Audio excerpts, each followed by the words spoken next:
Selamat pagi saudara-saudara, ketemu lagi kita di pagi hari ini, di hari Rabu.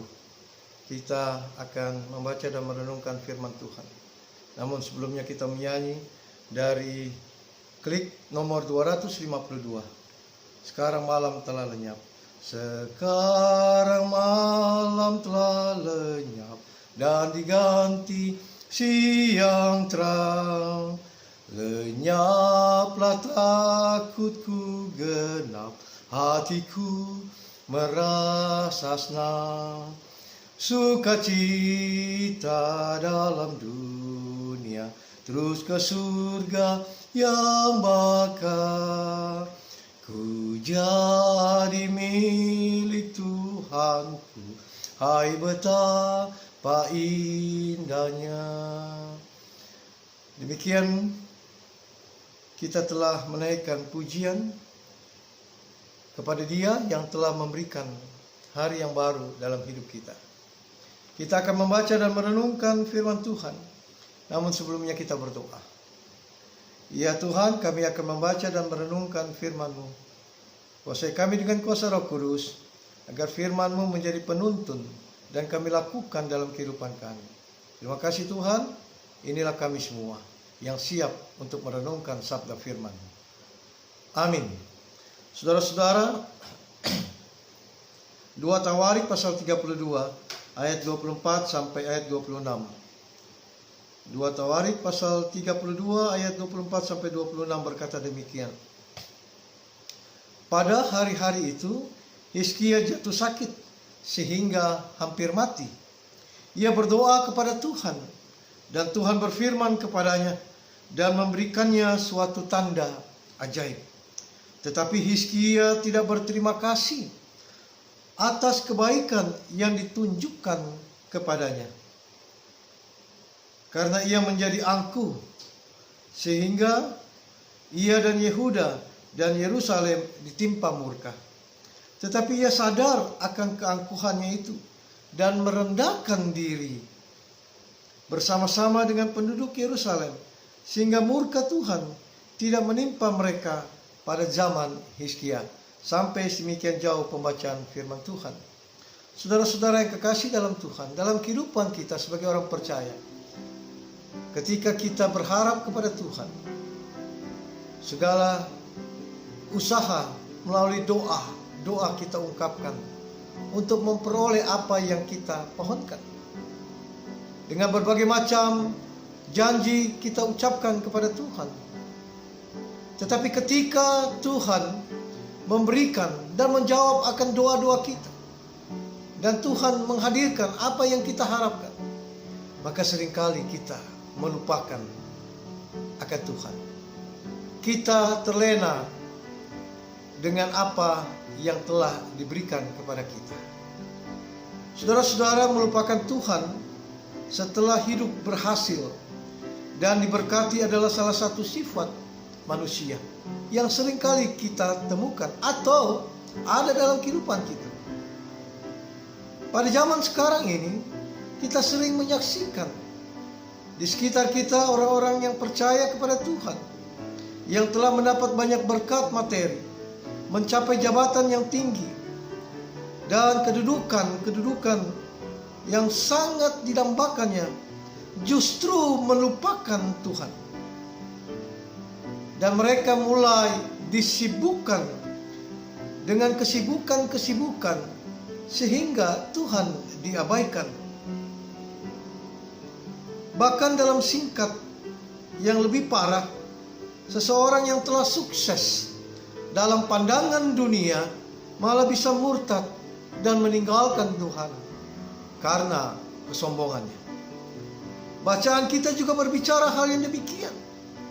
Ketika Hizkia diberikan anugerah Tuhan kesembuhan dari penyakit, tetapi ketika itu dia melupakan akan Tuhan, dia melupakan kebaikan Tuhan, dia melupakan akan Tuhan yang telah menyembuhkannya. Dia lupa berterima kasih atas kebaikan yang ditunjukkan Tuhan kepadanya. Sebagaimana ayat 25 bacaan kita. Ia menjadi sombong, ia menjadi tinggi hati, Dia menganggap bahwa semuanya adalah karena kesalehan hidup atau karena kehebatannya.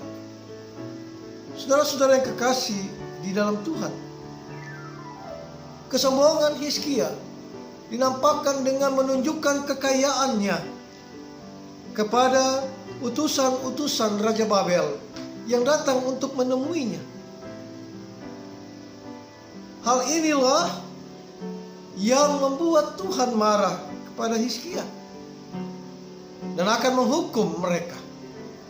Namun saudara-saudara, ayat 26 katakan, tetapi ia sadar akan keangkuhannya itu dan merendahkan diri, sehingga Tuhan melupakan hukumannya kepada Hizkia. Tuhan melupakan atau membiarkan Hizkia untuk terus hidup. Hukuman yang dirancangkannya tidak jadi ditimpakan kepada Hizkia dan bangsa Yehuda. Saudara-saudara, di renungan pagi hari ini kita diajak untuk melihat dari bacaan kita. Ada orang yang percaya ketika belum diberkati Tuhan sangat rajin berdoa, giat beribadah, sampai lupa akan waktu. Bahkan banyak pelayan yang hal juga dilakukan. Banyak pelayanan dan acara ibadah Kristen diikuti dan terus dilakukan setiap hari. Namun saudara-saudara, ketika doa-doanya, harapan-harapannya terkabul dan hidupnya diberkati Tuhan, maka disinilah ia mulai lupa kepada Tuhan. Dan ia memakai waktunya untuk kehidupan pribadinya.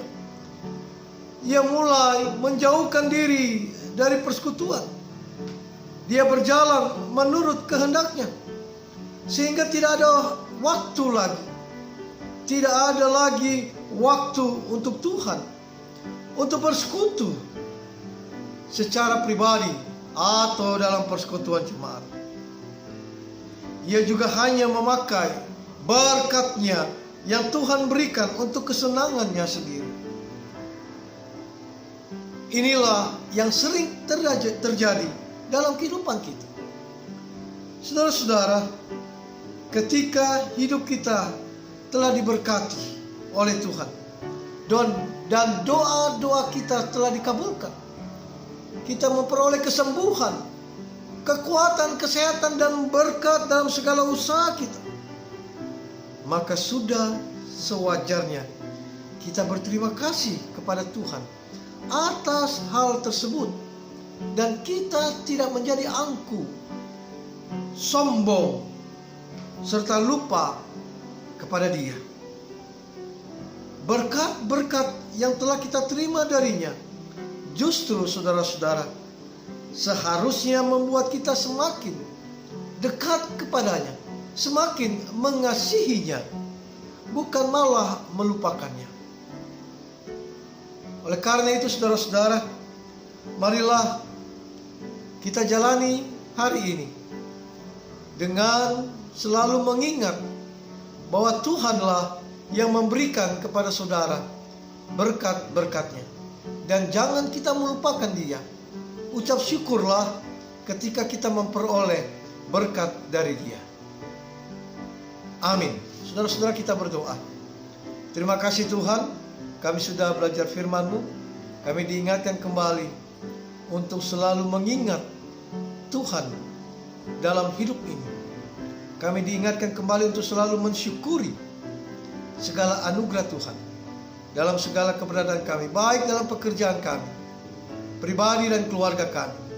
Karena hanya Engkaulah Tuhan yang menjadi sumber hidup dan berkat kami.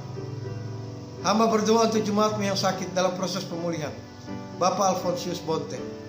Saudara David Tarore, anak Yohanes Aiba dan saudara-saudara kami yang lain. Jamah tubuh mereka, beri kekuatan, kesembuhan, karena kami yakin janji-Mu berlaku bahwa di dalam Tuhan tidak ada yang mustahil, dan bilur-bilur mula yang menyembuhkan dan menyelamatkan kami. Kami berdoa untuk rencana yang kami akan jalani, kerja kami, Tuhan berkati selalu, agar kami boleh berjalan sesuai dengan rencana Tuhan. Kami serahkan ya Tuhan seluruh keberadaan kami, hidup kami sepanjang hari ini ke dalam tangan pengasihan-Mu. Ampunkan dosa-dosa kami Tuhan, yang kami perbuat melawan kehendak-Mu. Di dalam nama Tuhan Yesus Kristus kami berdoa. Terpujilah Engkau Bapa, Anak dan Roh Kudus. Amin. Saudara-saudara yang kekasih di dalam Tuhan, marilah kita hidup dengan penuh kasih kepada Tuhan. Firman Tuhan dalam 1 Korintus pasal 13 ayat 4 berkata demikian, kasih itu sabar, kasih itu murah hati, ia tidak cemburu, ia tidak memegahkan diri, dan tidak sombong. Tetap berjalan dalam keyakinan iman. Tuhan menyertai saudara-saudara. Amin.